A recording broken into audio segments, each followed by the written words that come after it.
Isipin mong sundalong Ruso ka, nakatakdang ipadala sa mga linya ng labanan sa Ukraine. Takot na takot ka nang dumating ang bagong utos. Biglang nagkaroon muli ng liwanag sa mundo. Hindi ka pupunta sa harapan. Papunta ka sa Moscow. Malaki ang iyong ngiti, pero mawawala ito kapag narinig mo pa ang natitirang utos. Hindi pa tapos ang digmaan, walang selebrasyon. Ang tanging dahilan kung bakit ka papunta sa Moscow ay dahil takot na takot si Putin na handa siyang hilahin ka palayo habang hinahayaan niyang mas marami pa sa mga kasama mo ang mamatay sa frontline. Takot si Putin para sa sarili, kaya pinapauwi niya ang mga sundalong Ruso mula Ukraine para protektahan siya sa Moscow. Para na ring pagsuko ito para kay Putin at malaki ang magiging epekto nito sa digmaan. Ibinunyag ni Volodymyr Zelensky ang desperadong hakbang ni Putin dahil sa matinding takot. Inutos na pauwiin sa Moscow ang mga unit ng air defense ng Russia mula sa iba't ibang bahagi ng Ukraine, pati na rin sa ilang mahahalagang lugar sa Russia upang bigyan ng proteksyon sina Putin at ang kanyang mga alipores laban sa dagsa ng mga drone na inilulunsad ng Ukraine papasok sa Russia. Klasikong halimbawa, ito ng pagkuha sa isang panig para tustusan ang kabila na magdudulot ng masamang epekto sa puwersa ng Russia sa sinakop na Ukraine. Nahaharap sila ngayon sa pagdami ng middle strike drone ng Ukraine at matinding pinsala sa lohistika ng Russia sa likod ng frontline. Ngayon, sinasabi ni Putin na ang mga sandatang tanging pag-asa ng mga puwersa sa frontline ay kailangang ibalik sa Moscow para protektahan siya habang nakaupo siya sa kanyang maliit na trono de marfil sa isang bunker kung saan man. Ito ang pahayag ni Zelensky ukol dito. Sa Moscow region pa lang, daan-daang launcher na ang naipon. Ayon kay Zelensky, halos 70 launcher ang dinala sa Valdai mula ibang rehiyon ng Russia. Parehong mahalaga ang mga lokasyong ito. Ang Moscow bilang kabisera ng Russia at tahanan ng Kremlin. At ang Valdai dahil naroon ang isa sa mga paboritong tirahan ni Putin. Ang bayang yon, 500 kilometer hilagang kanluran ng Moscow, ay nagpapakitang handa si Putin magpadala ng air defense units at sundalo kahit malayo para sa sariling proteksyon. Huwag ninyo kaming maintindihan ng mali. Ayaw ni Putin gawin ito. Pero napilitan siya dahil sa matalinong estratehiya ng Ukraine na naglagay sa Russia sa bitag. Walang maganda talagang opsyon si Putin. At malalaman mo agad kung bakit. Pero una, bakit nga ba ito nangyayari? Madaling sagutin yan. Paulit-ulit pinapatunayan ng Ukraine na kaya nitong pabagsakin ang mga importanteng target na binabantayan ng Russia sa Moscow at paligid nito. Mag-step back muna tayo para sa konteksto. Moscow ang pinakaprotektadong rehiyon sa Russia, walang duda. Ang proteksyong ito ay nangangahulugang may daan-daang air defense system sa lungsod. Tinawag ito ng Caspian Post na isang bakal na singsing ng magkakapatong na depensa na pumapalibot sa kabisera ng Russia. At ang singsing na iyon ay patuloy na lumalakas mula pa noong 2023. Kasama na ngayon dito ang mahigit 100 unit ng air defense mula sa 300 at 400 na bateryang eksperto sa pagbagsak ng misil hanggang sa short-range system tulad ng Pantsir.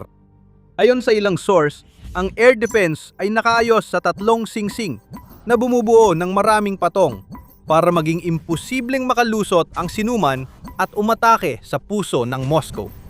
Naglagay pa ang Russia ng mobile Pantsir air defense sa mga bubong ng sibilyan para palakasin ang depensa ng lungsod laban sa drone ng Ukraine. At wala ni isa man dito ang nagkaroon ng saysay kahit kaunti. Lubos ng pinabulaanan ng Ukraine ang paniwalang protektado ang Moscow gaya ng kailangan ni Putin. Nagwakas noong kalagitnaan ng Hunyo ang serye ng pag-atake mula Mayo sa pangunahing oil refinery sa Moscow. Ang refinery na iyon ay nasa 16 na kilometro lamang ang layo mula sa Kremlin at ito ay gumagawa ng humigit kumulang 40 hanggang 50% ng fuel ng rehiyon ng Moscow. Sabi ng Russia, halos 1,000 Ukrainian na drone at missile ang nasira nila sa mga pag-ataking yon sa buong bansa. Pero hindi nito napigilan ang mga drone na tumama sa refinery ng Moscow ng sobrang lakas, kaya nagdulot ito ng matinding itim na ulan na bumagsak sa mga tao sa lungsod. Ang Ukraine ay nagbalik ng digmaan sa Russia at ang pag-atake malapit sa Kremlin ay tiyak na ikinatae sa takot si Putin. Hindi na kailangang maglakbay ng malayo ang mga drone ng Ukraine ng dagdag na 16 na kilometro at hindi na kayang pigilan ng depensa sa impapawid ng Russia ang dami ng deep strike drones ng Ukraine. Ang problema ni Putin ngayon, ang digmaan ay bumabalik sa Russia mismo. Galit ang mga tao sa Moscow. Hindi nila inakala na mararanasan ang itim na ulan o pagkansela at pagkaantala ng daan-daang flights dahil sa pag-atake ng Ukraine. Akala natin protektado ang Moscow, pero napatunayan ng Ukraine na hindi pala. Hindi doon nagtapos ang pag-atake sa refinery ng Moscow. Noong Hunyo 27, iniulat ng DW na tinamaan ng mga drone ng Ukraine ang isang istasyon ng pagbomba ng langis na mahalaga sa pagsupply ng gasolina sa Moscow. Ipinapakita ng Ukraine na hindi lang ito mga hiwa-hiwalay na pag-atake. Isa itong kampanya na unti-unting pinuputulan ang lungsod ng mahalagang supply na kailangan nito. Si Putin ay sinusubukang itago ang lahat ng ito mula sa mga residente ng Moscow, gaya ng sinabi ng isang nakausap ng Russian outlet na Soto Vision. Hindi ko masasabi na may alerto, walang sirena, wala talagang kahit ano. Siyempre, umaasa akong kontrolado ito. Pero halatang nakakakaba pa rin. Kinukondena ng mga kaalyado ng Kremlin ang mga Rusong nagbabahagi ng larawan at video ng tagumpay ng Ukraine laban sa Moscow dahil nabubunyag ang kasinungalingan ni Putin. Napagtatantunan ng maraming taga-Moscow na hindi sapat ang air defense na akala nila ay magpuprotekta sa lungsod. Alam ng lahat na wala silang proteksyon. At alam din niya ni Putin. Sa loob ng ilang buwan, tuloy-tuloy nang nilulunod ng armada ng mga drone ng Ukraine na ipinapadala sa Moscow ang depensa sa impapawid ng Russia. Ilang taon nang nakalipas, noong wala pang imbak ng mga malayo ang drone ang Ukraine, nagagawa pa ni Putin na palabasing walang halaga ang lahat ng ito. Oo, umaatake ang Ukraine, pero kadalasan ay tinatamaan nito ang mga target sa mga rehiyong nasa hangganan at iba pang bahagi ng Russia na halos walang saysay kay Putin sa usaping panlipunan at baka maging sa militar din. Pero ngayon, mas nagiging epektibo na ang mga pag-atake. Mas marami na itong inilulunsad at mas malalim na ang naabot kaysa dati. Ayon sa Wall Street Journal, tumaas ang mga pag-atake ng Ukraine ngayong 2026 mula mahigit 10 noong Enero ngayon ay higit 30 na ang mga naitalang pag-atake sa mga target ng Russia. Tandaan, ito ay para lang sa mga na-verify na pag-atake.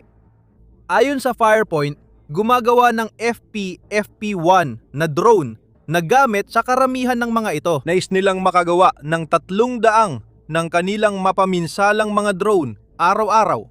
At bawat isa ay kayang bumiyahe ng mula 1,600 kilometro hanggang 3,000 kilometro depende sa bersyon. Kasama pa ang binagong Neptune missiles, Firepoints, sariling Flamingo cruise missile hybrid, at iba pa. Makikita mo ang nangyayari sa Moscow. Hindi kayang pigilan ng Iron Ring lahat sila. Napipipilitan si Putin alisin ang mga air defense sa harapan para protektahan ang sarili, ang Kremlin at mga taga-Moscow mula sa epekto ng digmaang sinimulan niya sa mga mahalagang lungsod ng Russia. Hindi ito malamang magdulot ng malaking epekto. Sabi ng Telegraph, ang air defense network ng Russia kasama ang Iron Ring na nakapaligid sa Moscow ay hindi talaga para sa ginagawa ng Ukraine.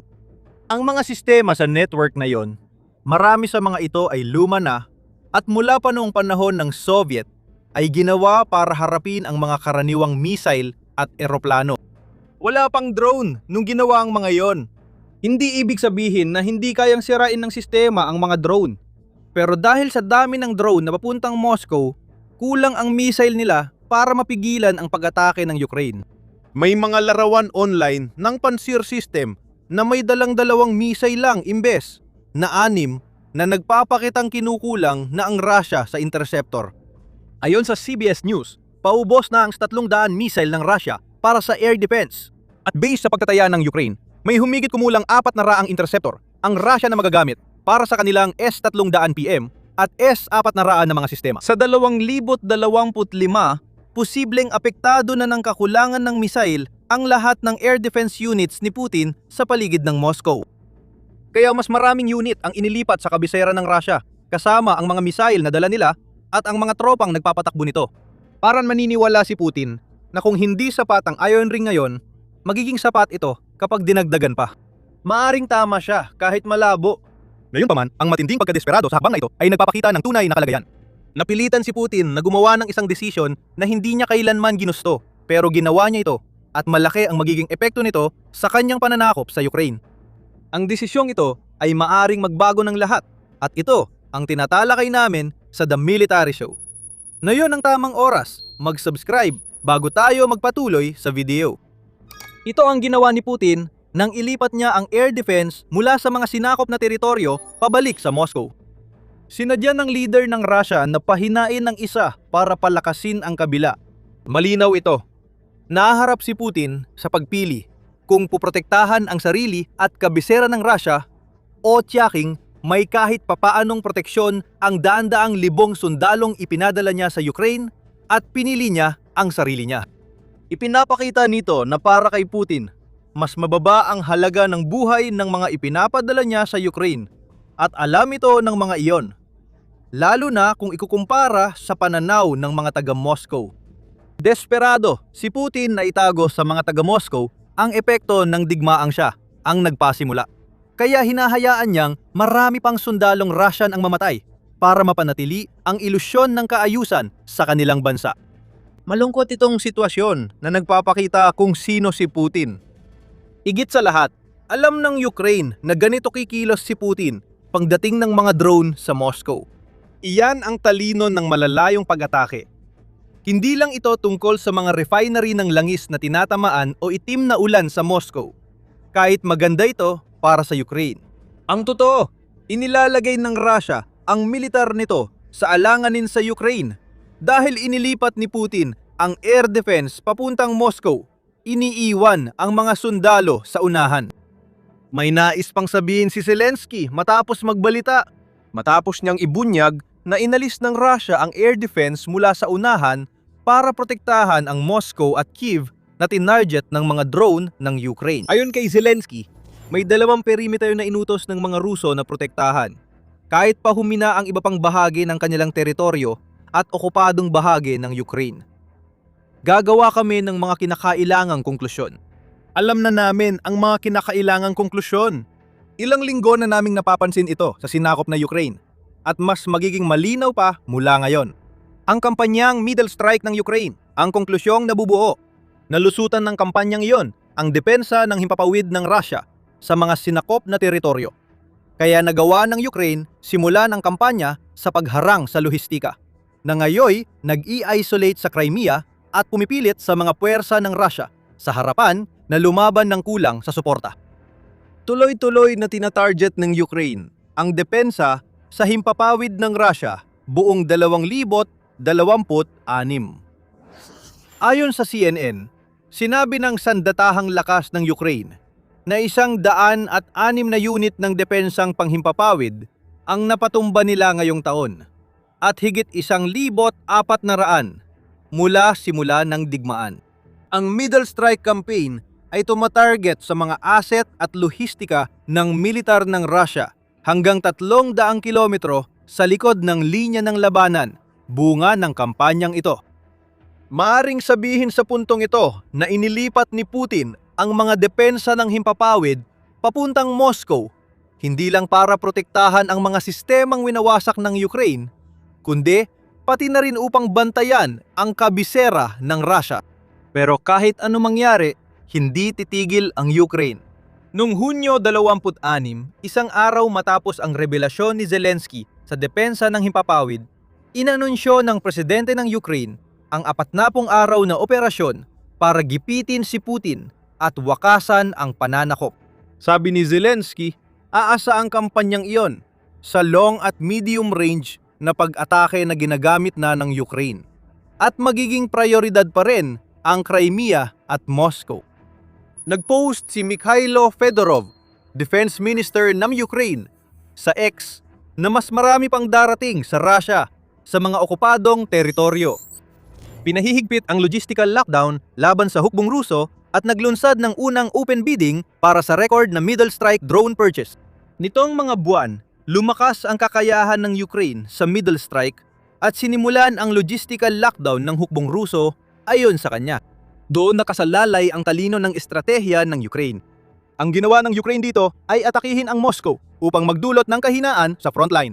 Alam ng Ukraine ang reaksyon ni Putin kapag umabot ang kanilang mga drone sa Moscow. Kaya naakit nila siya sa bitag. Ginawa ni Putin ang karaniwang ginagawa niya, pinrotektahan ang sarili niya at ang mga crony niya. Nagbibigay ito ng pagkakataon sa Ukraine para makamit ang higit pang tagumpay sa frontline. Kita natin na maraming tagumpay nang nakamit ang Ukraine na yung 2026. Ayon sa ulat ng Russia Matters, masama ang taon para sa Russia sa pagsakop ng teritoryo. Binanggit nito ang datos mula sa Institute for the Study of War, ISW. Nagtamo ang Russia ng nitong pagkawala ng 51.7 na kilometro kwadrado mula Mayo 26 hanggang Hunyo 23 kapag hindi sinama ang mga teritoryong sinasabing nakuha ng Russia, ngunit sa totoo lang ay 1 o 2 unit lang na panglusot ang talagang naipasok nila roon. Nawawalan na ang Russia ng mga sundalo sa bilis na nasa pagitan ng 30,000 hanggang 35,000 kada buwan. At ang kanilang araw-araw na pagkawala ay higit pa sa 1,000 noong Hunyo. Sa 24 na oras hanggang Hunyo 27, nawalan ang Russia ng 1,350 sundalo ayon sa Ministry ng Depensa ng Ukraine. Ipinapakita nito na may momentum na ang Ukraine inhal sa malalalim na pag-atake, mga pag-atake sa gitnang bahagi at matinding depensa sa unahan. Nayon na nahatak na si Putin sa bitag, lalong lalakas ang kanilang momentum. Nakuha na ng Ukraine ang kontrol sa pagpapaputok sa mga mahahalagang bahagi ng Donbas at Crimea gamit ang kanilang mga drone. Ibig sabihin, hindi na makakaatake ng malaya ang mga puwersa ng Russia at bawat opensiba nila ay nagsisimula na sa alanganing posisyon dahil naputol na ang kanilang mga supply line. Dahil binawi ni Putin ang air defense pabalik Moscow, lalakas ang kampanya ng mga pag-atake sa gitnang bahagi. Maglulunsad pa ng mas maraming pag-atake ang Ukraine at mas mataas pang antas ng tagumpay nila kaysa dati. At lahat ng ito ay nangyayari sa kasagsagan ng opensiba ng Russia ngayong taginip. Gaya ng sinabi natin, henyo, piliting magdulot ng kahinaan sa mismong linya ng labanan, magbukas ng pagkakataon para sa kontra-atake at dagdag na kaswalti. At may magandang maliit na bonus sa lahat ng ito. Magiging masusing mapagmatsyag ang Ukraine sa mga partikular na lugar kung saan ipadadala ni Putin ang mga unit ng air defense na kinuha niya mula sa harapan. Alam natin na kaya niya yon. May lihim na hukbo ang Ukraine sa sinakop na teritoryo na nagmamasid at naghihintay kung saan lilitaw ang mga puwang para maipadala ang impormasyon. Sa mismong Russia, ang mga grupo tulad ng ATESH ay nagsasagawa ng mga operasyong sabotahe sa Moscow at magbabantay sa mga posibleng target. Kapag nagsimulang dagdagan ng mas maraming air defense systems ang mga target na yon, malalaman ito ng Ukraine. Kapag nagsimulang dagdagan ng mas maraming air defense systems ang mga target na yon, malalaman ito ng Ukraine. Malalaman ng Ukraine kapag humina ang mga target sa sinakop na teritoryo. Napilitan si Putin magbigay ng mahalagang impormasyon sa Ukraine dahil nahuli siya sa patibong. Kapag naipuwesto na ang inalis na mga depensa sa himpapawid, malalaman ng Ukraine kung ano ang ayaw patamaan ni Putin ng drone. Hindi mo kailangang maging eksperto para malaman kung saan pupunta ang maraming drone na hindi kayang pigilan ng bagong depensa sa himpapawid. May isa pa. Darating na sa Ukraine ang mga Gripen fighter jet. Dapat dumating ang batch na yon sa loob ng 10 buwan o bago matapos ang taon. Magkakaroon din sila ng Meteor missiles na may abot na mahigit 100 kilometro at kayang lumipad lampas Mach 4. Kung pabor sa Ukraine, papasok ang mga jet sa mas mahina ng depensa ng himpapawid ng Russia sa mga okupadong teritoryo. Kaya makakapaglunsad ang mga Gripen at iba pang fighter jet ng mas nakamamatay na mga sortie laban sa mga nasa hulihang bahagi ng Russia. Lumika ang Ukraine ng perpektong unos at naiipit dito si Putin. Kahit anong gawin ni Putin, tuloy pa rin ang pagpasok ng tubig sa barko ng Russia. Kung ililipat niya ang depensa sa Moscow tulad ngayon, lalong mahina ang Russia sa mga sinakop na teritoryo. Kung di niya ililipat ang depensa, lalakas ang panganib sa Moscow, Kyiv, at iba pang mahalagang target na abot ng malalayong armas. Walang panalo si Putin dito at ang desisyon niya ay parang iniimbitahan ng Ukraine na ipagpatuloy ang tagumpay na nakita noong 2026. Ibig sabihin ba nito may malaking opensiba ang Ukraine? Hindi. Ibig sabihin, maaring magsagawa ng kontra-atake ang Ukraine para mabawi ang teritoryo at atakihin ang mga mahihinang rehiyon ni Putin. Nagsisimula lang ng siklo ito. Ililipat ang air defense sa mga tinarget na rehiyon. Kaya mas marami pang oportunidad. Paulit-ulit lang ito habang unti-unting pinapahina ng Ukraine ang depensa ng Russia. Hindi ito biglaan. Resulta ito ng taon ng trabaho, pakikibaka, pananaliksik, pag-unlad at plano ng Ukraine. Ang lahat ng tiyagang iyon ay nagbunga na. Nayon lang nalaman ni Putin na mahigit 4 na taon na pala siyang diretsong nahuhulog sa patibong ng Ukraine. Dahil nailipat na sa Moscow ang mga panlaban sa himpapawid, alam na natin ang kahihinatnan ng mga mananakop. Mas maraming target ang tatamaan. Maganda ang resulta ng Ukraine sa larangang yon. Noong 2026 pa lang, mahigit 800,000 kumpirmadong target na ang tinamaan. At marami pang susunod. Alamin pa ang iba sa panonood ng aming video. At kung nagustuhan mo ang video na ito, pindutin ang subscribe at bantayan ang iyong feed para makita kung ano ang susunod na ihahandog ng The Military Show. At salamat, gaya ng dati, sa panonood.